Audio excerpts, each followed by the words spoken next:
When I heard about the International Justice Mission and how they prosecute the perpetrators and how they protect and look after the survivors, that was really meant a lot. As I walked through the door in the church, I heard God say to me, I want you to do something physical. And that was like, yeah, of course I can do something physical, that's not a problem. But then when I heard Esther talking about Mount Kilimanjaro, I thought, no, it can't be that. That's just ridiculous. That I can't possibly do that. I had to be obedient, obviously, to what God was asking me to do, but I had to think about how I was doing it. When we got to Tanzania, to Mount Kilimanjaro, I had done lots of preparation. I'd looked at lots of videos, so I knew sort of what to expect. I didn't know how my body would react, and on the first day, I was struggling. I kept up with everybody to begin with, but then everybody seemed to disappear.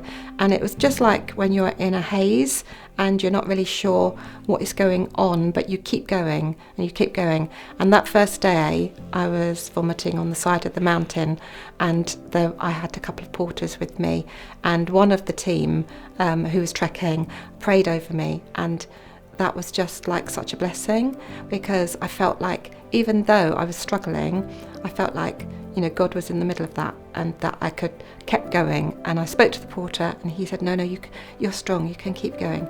I think we walked for about 7 or 8 hours, and when we got to the top, the peak of 3,650 metres, that on the second day, the porter said to me that I think we should go down the mountain, that your life is worth more, and then the mountain will still be here.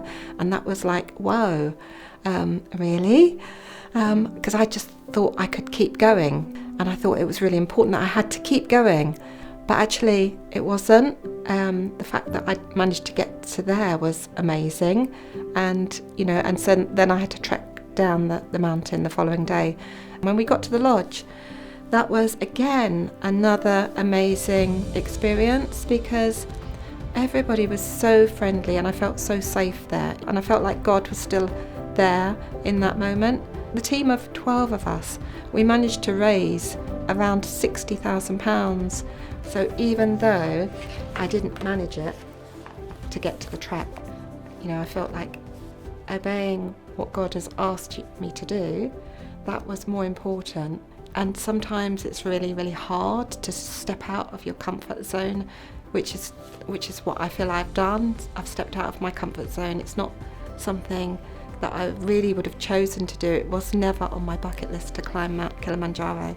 I'm not very good with heights and things, and I found out formally that I'm not very good with heights physically. So I would just encourage others. It's about honouring God, being faithful, doing what He asks us to do, stepping out in sort of trust that He's got us, and then, it's making me all emotional. and doing what He says. I think this is worse than climbing Mount Kilimanjaro. Put me up the mountain instead.